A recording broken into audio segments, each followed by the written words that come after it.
نحمده ونستعينه ونستغفره ونعوذ بالله من شرور أنفسنا ومن سيئات أعمالنا ما يهديه فلا مضل له ومن يضلل فلا هادي له. Tadi pembukaan itu contoh bagaimana khotib di Masjid Nabawi mengawali khutbahnya. Di sana orang mendengarkan khutbah tidak ada yang tidur. Kenapa? Karena khotibnya mengikuti sunnah Rasul, ngomongnya keras, nadanya marah. Di Indonesia, salah satu waktu paling nyenyak untuk tidur adalah saat khotib berbicara. Mengapa? Karena khotibnya lemah lembut. Ketika selesai, jamaah Jum'ahnya ditanya, tadi khutbahnya gimana? Jawabnya, saya dengar dua petua. Yang pertama adalah ittaqullah. Setelah itu saya pergi ke alam baka. Kemudian saya dengar lagi, apa yang kedua? Masih lumayan aja aminnya. Ayo Hanas, berarti saya rambut. Puji syukur kehadirat Allah Subhanahu Wa Taala yang memberikan kita kesehatan, kekuatan, dan juga sangu yang cukup untuk bisa sampai ke sini. Tadi pakai sangu enggak? Sini pakai sangu enggak? Enggak pakai. Berarti nurut tadi yang enggak pakai sangu itu nurut. Nah, yang pakai modal dikit. Alhamdulillah. Shalawat dan salam kita sanjungkan kehadiran junjungan kita Nabi Muhammad Sallallahu Alaihi Wasallam. Yang sunnah-sunnahnya kita ikuti. Mas Bowo, terima kasih Mas untuk menjadi orang yang sangat rewel kepada saya. Lagi enak-enaknya saya berpetualang sama istri saya mendaki Jabal Nur untuk nampak kilas bagaimana Kanjeng Nabi menerima wahyunya di Gua Hira. Pas sampai tengah-tengah ada SMS, Pak mohon bisa ngisi KAP. Luar biasa. Ini kan dramatis, kan menjadi sedikit dramatis ya. SMS saya terima di Jabal Nur. Nah, saya naik sampai di Gua Hira. Oh, seperti ini toh Gua Hira. Alhamdulillah. Setelah itu balik ke kota Mekah, saya sholat duhur. Habis sholat duhur, itu berarti saya sholat di depan Ka'bah, saya jawab SMS-nya. Wah, berarti menjawab SMS Mas Bowo dari depan Ka'bah. Lumayan ya? Lumayan dramatis. Mas, saya sedang di Tanah Suci, insya Allah hari Ahad pulang. Nanti saya lihat jadwal kegiatan saya ya. Dijawab, ya Pak. Luar biasa. Saya pikir akan menyerah. Dah, baru saja saya turun di Ahmad Yani sudah di SMS, sudah pulang Pak. Level ini ketua luar biasa. Ya, Allahumma sholli ala Muhammad. Luar biasa sekali. Jadi seperti apa tanggung jawab seorang pemimpin? Check and recheck, dicek beneran. Terus dah saya jawab, kenapa? Saya jet lag. Jet lag itu penyakit orang yang habis penerbangan panjang, pola tidurnya rusak sehingga dia ketika tidur sebentar saja langsung tertidur. Susah sekali, lemes, apalagi balas SMS. Sempat aman, tapi dasar ketua bertanggung jawab, tidak dibalas SMS-nya, datang ke rumah saya. Nanya lagi, gimana Pak? Jadi saya belum bertobat tak jawab asem tenang. Tapi saya sudah bertobat sekarang ngomongnya baik-baik. Kalau masih ingat,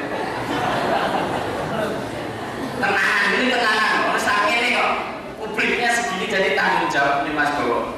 Saya jawab, Mas Bowo, ternyata Mas itu Sabtunya malam Minggu Kliwon. Saya Minggu Kliwon ada majelis taklim Mas di Temanggung. Jadi saya malam Minggu saya ke Temanggung Mas. Lah minggunya balik ke Semarang insya Allah. Jam berapa acaramu Mas? Jam 9 Pak. Insya Allah nanti habis subuh saya berangkat dari Temanggung. Oh iya. Saya pikir saya sudah aman toh, tidak akan diganggu lagi. Sejam yang lalu lah di SMS lagi sudah sampai Pak. Tanggung jawabnya luar biasa. Jadi semoga Gusti Allah merahmati ini Mas Bowo ya. Pemimpin yang tanggung jawab. Untung aja nggak nyalon Mas. Nyalon sampai di toples Mas. luar biasa. Kemarin ada caleg perempuan yang slogannya mengalahkan semua caleg laki-laki. Yang laki-laki itu slogannya itu jadul-jadul, klise-klise, kurang baca juga tidak seneng. Tapi ini ada caleg perempuan, sederhana sekali, tidak ada program pembangunan, tidak ada visi, tidak ada misi. Cuma ngomongnya gini, caleg perempuan begini, langsung ada tulisannya, wong wedok milih wong wedok, wong lanang noblos wong wedok. Nah, gitu.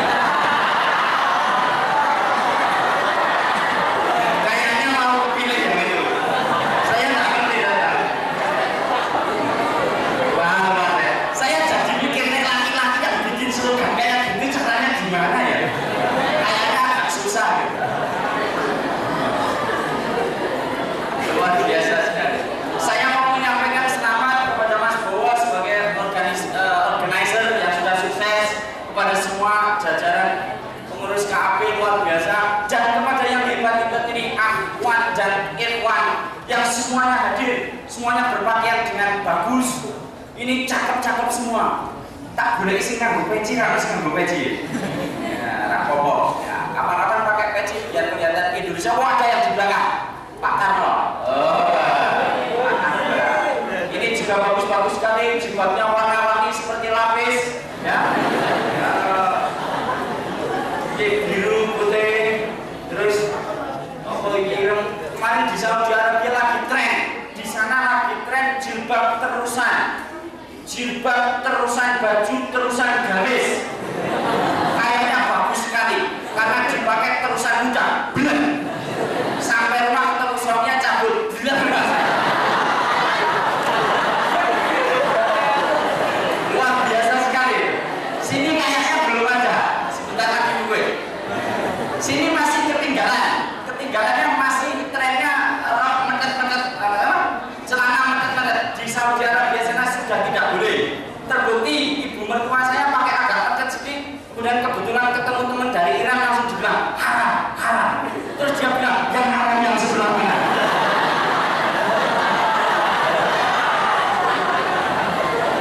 Luar biasa sekali.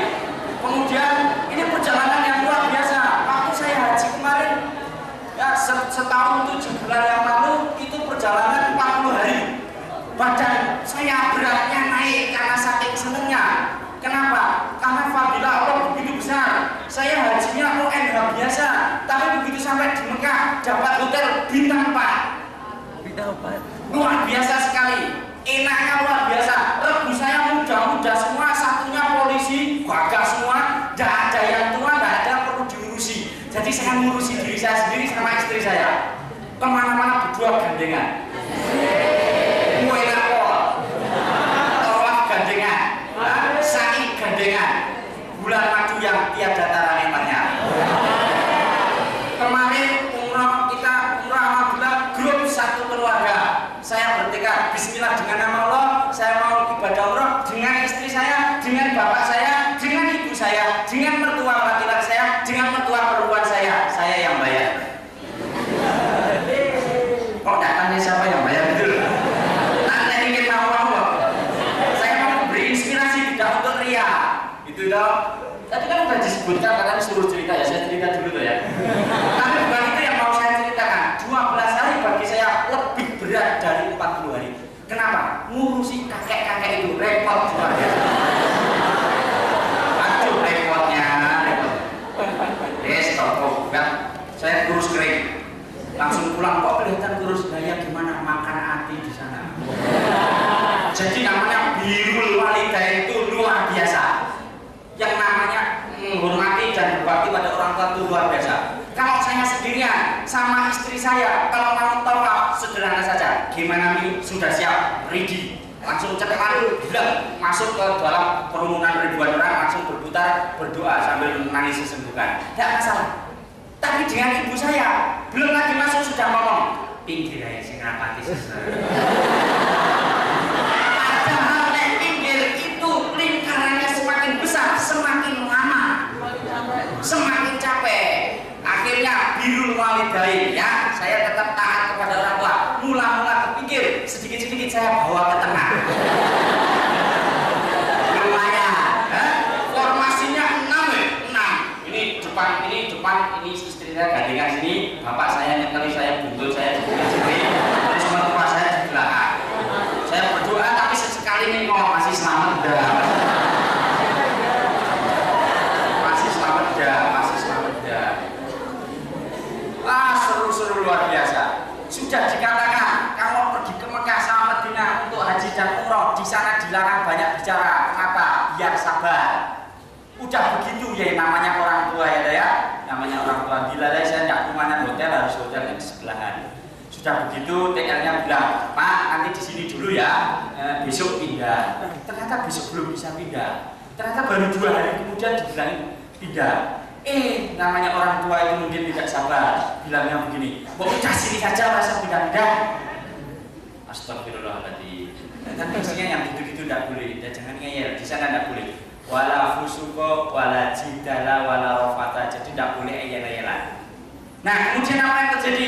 Mas, TL, saya tidak mau berdebat sama sampean. Saya sini umroh, tugas saya hanya sampai di tanah suci. Masalah saya mau tidur di masjid atau tidur di hotel, saya tidak masalah, no problem. Tapi I have a family. Tolong jelaskan sama ibu saya kenapa harus pindah-pindah. Begini loh Bu, sekarang tuh jamaah umroh meledak Bu, jadi semua hotel penuh. Betul, ini fenomena baru. Ini pengumuman bagi yang mau berangkat umroh dalam waktu-waktu ke depan. Sekarang sudah ada regulasi baru. Haji kuotanya dipotong, ternyata direspon positif oleh semua negara Islam. Orang yang umroh melonjak dahsyat, sehingga jamaah umroh sama padatnya dengan jamaah haji. Semua hotel di sekitar Masjidil Haram dan Masjid Nabawi penuh. Bahkan pesawatnya saya tidak menduga itu satu pesawat umroh KB. Saya pikir saya mau relax, berarti bareng turis, bareng pegawai. Dan ternyata umroh semua. Anda tahu nggak yang saya omongkan tuh? Walhasil kalau satu pesawat umroh semua itu apa? Berisik. Kenapa? Sing numpak sepul-sepul beson-beson meneh. Lah nek saya kan rada kutho. Pati tua tur dosen. Rapati bodho ning tak pinter sithik. Lah sebelah saya itu 77 tahun. Begitu masuk, Mas, iki aku jago ini ndi? Nomere boarding pas pinten, Mbak? 48E. Mriki, Mbak, Pinang. Lho, bojoku kok ra ning kene. Jenengan enggak riyin, mengke nak jemput ranek pun mabur. Iki dereng mabur, dereng.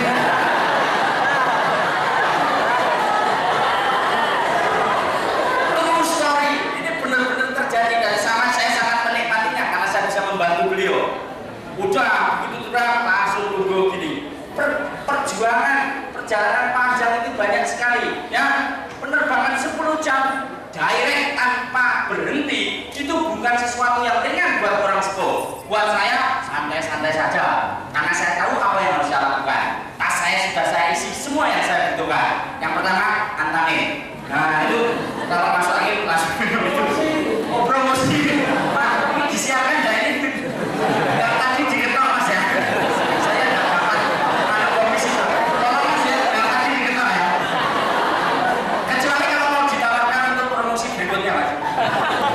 Nah, saya isi Al-Quran, saya juga beli buku di Madinah sehingga tidak ada waktu yang lowong. Tapi sebelah saya sudah 2 jam terbang, Mas. Waduh, dereng Mbak, nembe kaleja. Terus pramugarinya yang cantik-cantik, katanya pramugari Saudi Air itu yang operatornya dari Malaysia langsung bagikan makanan. Nah, saya langsung ada insting, saya mau lihat mbahnya makannya gimana. Seperti tebakan saya, dia bingung setengah mati. Iki ono aluminium foil, ono roti warna loro, ono bungkusan, ono garpu. Saya tahu apa yang harus saya lakukan, tapi biarkan mbah ini menemukan discovery learning.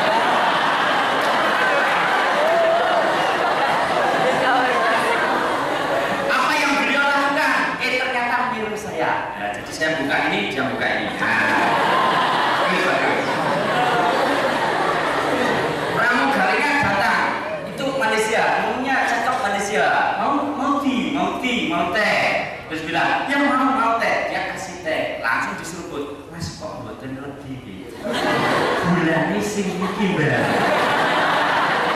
Sobek dia bilang, cur, saya lagi meleng, lagi nengok gini, langsung dobe lagi, komplain lagi, mas kok asik.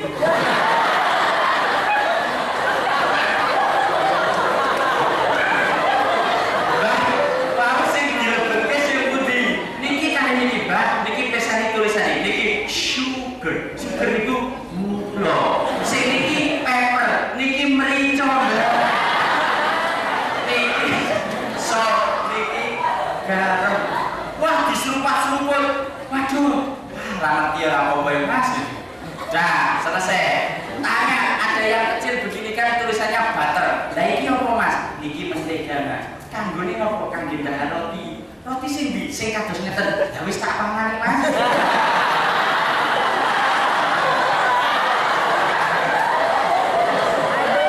Boten napa-napa.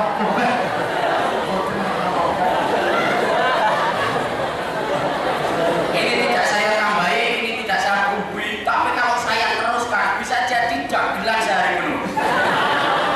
Luar biasa. Saya senang, saya menikmati orang-orang tua luar biasa. Ya, Masjidil Haram penuh sesak. Masjid Nabawi penuh sesak. Dan saya mendapatkan ilham yang besar di sana karena saya membayangkan bahwa sebentar lagi Masjid Ulul Albab akan seperti Masjidil Haram. Allahumma amin. Bedanya apa sih Masjidil Haram sama Masjid Ulul Albab? Bedanya apa? Nah, bedanya sederhana. Masjid Ulul Albab nampak penuh tapi tidak penuh. Parkurnya full. Halaman masjidnya untuk parkir. Jadi orang lewat Masjid Ulul Albab kalau dia dari Universitas Lampung mak teratap, wah UNES begitu agamis. Waktu duhur saja yang parkir sebegini banyak. Apalagi duhurnya, apalagi isaknya. Kalau saya kebetulan ditanya, Pak, ini do sholat jamaah, saya jawab insya Allah.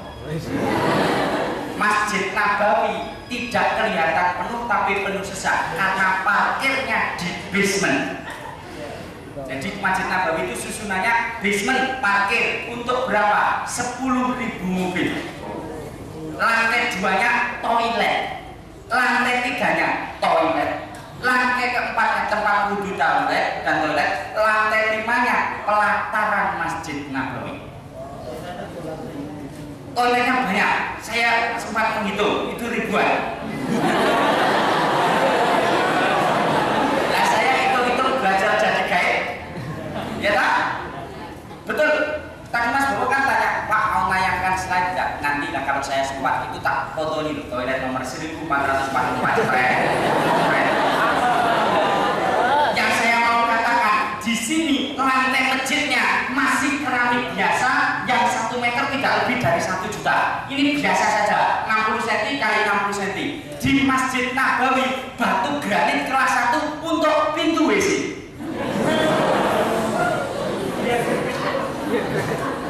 Di sini karpetnya warna coklat, di sana warna merah, tebalnya 5 cm. Jadi kalau diinjak mau agak sedikit ambruk karena sakit ibunya.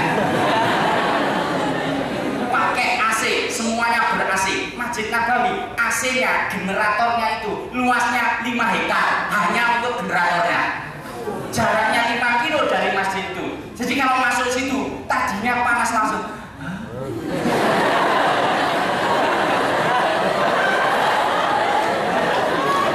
Makanya nanti kalau jenengan ke sana akan tahu yang namanya malam Jumat masjid penuh. Kenapa? Semua keluarga wisatanya di masjid. Keluarganya diajak, anaknya diajak untuk sekedar apa? Ngopi dan makan kurma dan makan roti di halaman masjid. Masjid itu ramai sekali. Tapi ada keajaiban terjadi di sana. Ketika semua orang ramai, toko ramai, lalu lintas ramai, begitu.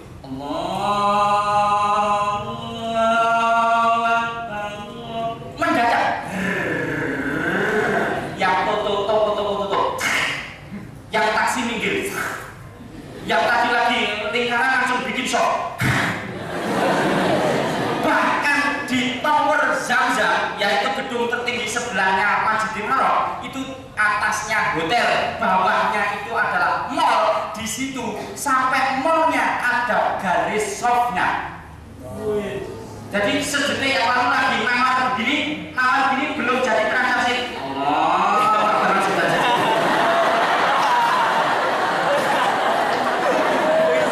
Ini true story. Salat jamaatin afdalu min salatil fardhi bi 27 darajatan itu dipraktekkan di sana. Salat jamaah itu lebih baik 27 derajat dibandingkan salat sendirian dipraktekkan di sana. Pak, apa mau kita tiru? Jawabnya terserah kita. Karena dunia ini pilihan, kita boleh memilih apa yang kita lakukan atau tidak lakukan, tetapi kita tidak bisa memilih konsekuensinya. Coba, jadi saya ngomong apa bisa menirukan kan? Nah, ikuti saya ya. Listen and repeat after me. Islami muni wakariru.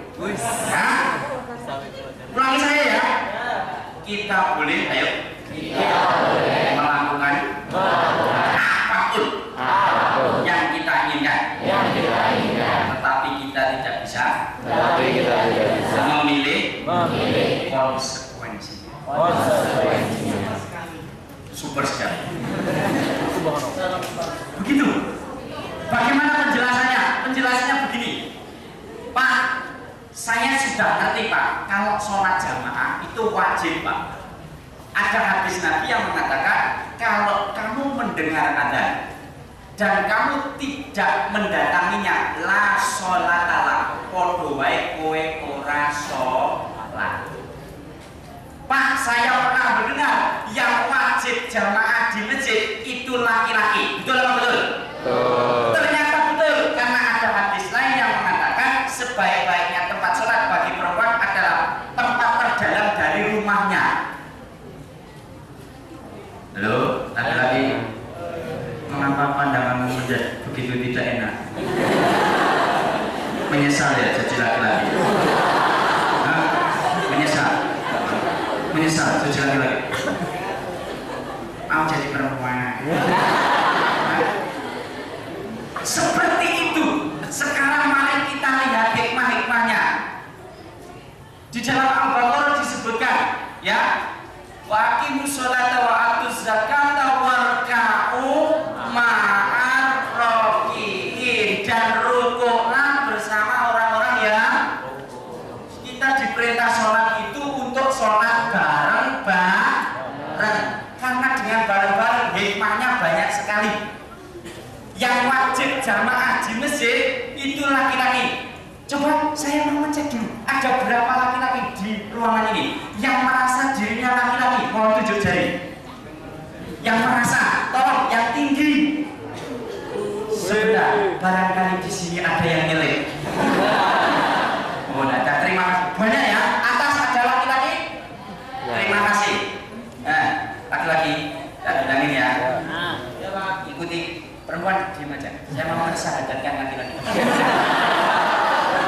Saya anggap ini sudah Islam, yang ini belum. Laki-laki tolong ikuti saya. Asyhadu an la ilaha illallah. Wa asyhadu anna Muhammadan abduhu wa rasuluh. Sing ora niroki kita ora lulus iki. Ayo niroki tenan. Raditu billahi rabba. Ayo. Raditu billahi rabba. Bil islami dina. Bil islami dina. Wa Muhammadin nabiyya wa rasulah. Tenang dulu, karena yang sini juga sama harus disadar. Putri-putri ikuti saya. Asyhadu an la ilaha illallah. Wa asyhadu anna Muhammadan abduhu wa rasuluh. Apa itu ya? Raditu billahi rabba. Bil islami dina. Nabi Muhammadin nabiyya wa rasulah. Jadi ketika kita sudah sadar asyhadu an la ilaha illallah, saya bersaksi bahwa tiada Tuhan selain Allah. Maksudnya bagaimana? Maksudnya bagaimana? Maksudnya itu ya kita itu sudah berserah diri manut. Ketika jadi orang Islam, agamanya namanya Islam, orangnya namanya Muslim. Muslim itu orang yang berserah diri, wis manut karo aturane Gusti Allah. Wa bi Muhammadin nabiyya wa rasulah. Ini wa asyhadu anna Muhammadan Rasulullah. Dan saya bersaksi bahwa Kanjeng Nabi Muhammad itu utusan Allah. Sekarang kalau mau bertanya, Pak, tentang jamaah sholat wajib di masjid itu yang harus saya tiru siapa? Jawabannya Rasulullah Shallallahu Alaihi Wasallam. Sekarang mari kita bahas sedikit-sedikit ya tentang tuntunan beliau. Beliau memberikan, tadi sudah saya sebutkan, satu, sapa wong iku adzan kok dhek ora nekani adzan padha karo ora salat. Suatu hari lagi Rasulullah habis sholat subuh menemukan dua orang sahabat. Orangnya gemeteran karena Rasulullah tanya, kamu tadi tidak jamaah ya? Dijawab, sudah sholat ya Rasul. Sholatnya di mana? Di rumah. Apa jawaban beliau? Lain kali jangan seperti itu. Kalau kamu sudah sholat tapi imam sholat, maka sholat lagi. Lah yang di rumah itu sebagai sunnah bagimu. Halo. Terus apa lagi? Ya Rasulullah, sesungguhnya saya ini orang yang buta. Buta loh. Di sini bisa melihat semua kan ya? Saya ini orang yang buta. Apakah saya tidak punya keringanan, diberi keringanan untuk tidak sholat jamaah? Terus ditanya lagi, betul begitu? Iya. Dan saya tidak punya penuntun, jadi tidak ada yang menuntun dia ke masjid. Rasulullah mengatakan apa? Ya, kamu diberi keringanan. Langsung orangnya itu balik punggung mau pergi. Sebelum pergi Rasulullah manggil lagi, sebentar, tapi kamu dengar ada enggak? Ya Rasulullah, kalau begitu wajib datang.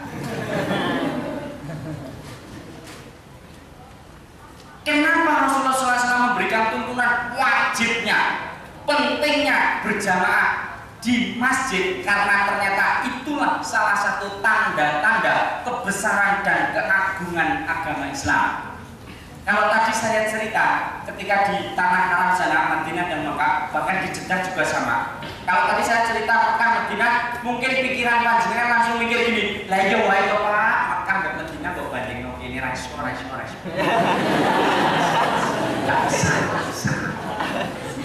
Sana kan tanah haram dikunjungi seluruh orang, dan bahkan ada hadisnya sholat di Masjidil Haram itu ganjarannya 100.000 kali lebih banyak dibandingkan sholat di masjid biasa. Jadi saya di Ulul Albab ini dhuwur sekali sama sekali dhuwur di Masjidil Haram di sana 100.000 kali, sama dengan 80-an tahun. Tapi bukan berarti saya cukup sholat sekali di sana, habis itu holiday. Pak Rahani kok dengarnya nggak sholat habis dari Mekah? Kan masih ada di situ. Tidak demikian saya. Tidak begitu. Itu adalah fadilah dari Allah agar kita rajin. Terus kalau di Masjid Nabawi 1000 kalinya. Terus kalau di Masjidil Aqsa 500 kalinya. Kalau di Ulul Albab 27 derajat. Ya kan? Seperti itu. Kenapa kok seperti tadi saya baru mau ngomong, ya Pak, Mekah, Madinah. Di kota lain gimana? Ternyata di kota Jeddah. Jadi ngomong-ngomong ya, nanti tadi sudah diceritakan. Kalau umroh haji gimana Pak? Kalau sudah selesai ibadahnya ya wisata-wisata. Termasuk ke kota Jeddah. Jeddah itu kota metropolitan. Bangunannya lain, termasuk tanah halal. Jadi bukan tanah haram. Di sana banyak perempuan yang lalu lalang. Kalau di Mekah lalu lalang, di masjid di luar, di kampung-kampung tidak ada. Apa yang terjadi? Saya ke sebuah tempat yang namanya Balan. Balan itu adalah shopping and mall center. Belanja, lihat-lihat.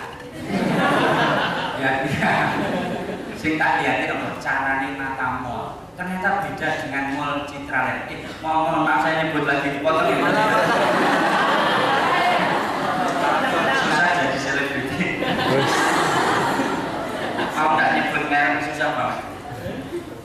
Saya ke lantai 1 tak cari. Yang saya cari itu satu sebenarnya jujur ya. Saya nyari SPG. Sales promotion girl. Ternyata ono ini sales promotion big boy. Ono ini sing dodol lanang kabeh. Ning sing belanja wedok-wedok sekolah Indonesia meneh. Jadi jamaah haji Indonesia itu top markot terkenal di sana senang belanja. Sampai-sampai tidak ada satu penjual pun yang tidak bisa bahasa Indonesia, terutama untuk hitungan uang. Saya naik gua itu kilo tinggi sekali 400 tangga, itu tak lihatin jarang orang Indonesia. Yang ada orang India sama Turki, bahkan sampai Hongkong pun naik. Saya bilang sama istri saya, nih lihat keadaan orang Indonesia yang sebenarnya. Kalau yang susah-susah pada nggak mau, tapi coba ke mall penuh. Sampai yang tahu-tahu itu bagus Indonesia, lihat dulu murah-murah. Tidak ada SPG-nya karena yang jualan laki-laki. Perempuannya ditaruh di mana? Menurut budaya sana dan juga menurut syariat Islam, perempuan begitu dimuliakan, diberi pilihan. Ya, termasuk pilihan kalau mau di rumah saja juga boleh. Kalau mau bekerja juga boleh, Islam tidak melarang. Karena dulu Aisyah juga masuk dalam brigade Red Cross-nya dulu, bukan Red Cross tapi Red Crescent-nya. Waktu perang Uhud juga ikut dalam brigade kesehatan. Jadi ketika Rasulullah terluka itu siapa yang membawakan obat? Nah betul. Jadi istri Rasul, putri Rasul ya Fatimah, istrinya Ali.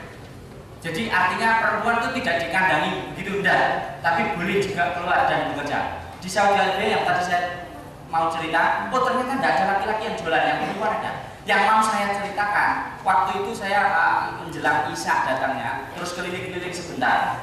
Waktu Isya ternyata terdengar adzan walaupun tidak ada masjid dekat dengan situ. Apa nih? Malah adzan ya. Nah yang saya lihat reaksinya begitu spontan, langsung tutup, grek, langsung saya gitu, mau pada kemana? Saya sendiri sudah sholat jamak tadi karena saya musafir. Saya lihat, oh ternyata pada turun. Nah di antara gedung-gedung itu ada tanah lapang, disitulah didirikan sholat jamaah. Langsung di situ, kamera saya langsung saya hidupkan.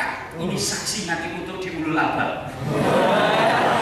Banyak yang jamaah laki-laki, langsung ada imamnya juga dan ada pengeras suaranya yang bagus, imamnya juga bacaannya bagus, itu di tengah mall. Setelah selesai kembali lagi. Wa idza qudiyatis sholatu fantashiru fil ardi wabtaghu min fadlillah. Nek wis bar salat terus bali nyambut gawe. Ora bar salat terus ngomong-ngomong. Nah, ini jam 9 lagi, ini jam setengah 10 lagi mlebu kuliah apa Mas? Duha. Ngaku sih Mas. Duha ya seperempat jam selesai. Nah, ternyata setelah sholat juga balik. Yang saya mau ceritakan, ternyata dengan mata kepala saya sendiri saya menyaksikan keberkahan bagi yang menjalankan syariat itu luar biasa. Sekarang Republik Indonesia ini kurang apa? Tidak ada kurangnya, tapi banyak kurangnya. Ya toh, tidak ada kurangnya, tapi banyak kurangnya. Saya mau cerita ya. Kalau tanah suci itu begitu berkah, itu ajaib. Kenapa? Jenengan nanti tidak ke sana. Aku hari ini mau makan pisang, ada nggak di sana pisang? Pohonnya tidak ada, tapi buah pisang di mana-mana. Hari ini saya mau makan apel, ada buah apel, tidak ada, tapi buah apel di mana-mana. Hari ini saya mau travel dari satu kota ke kota lain, di sana ada alat transportasi banyak, bukan unta mas dulu, kalau unta sekarang bis. Yang mau saya ceritakan serba canggih, serba makmur, serba mudah, serba barokah. Coba bayangkan panjenengan semua ketika Anda menuju ke ini kampus sekarang, itu dari bawah sana betapa jalannya penuh perjuangan.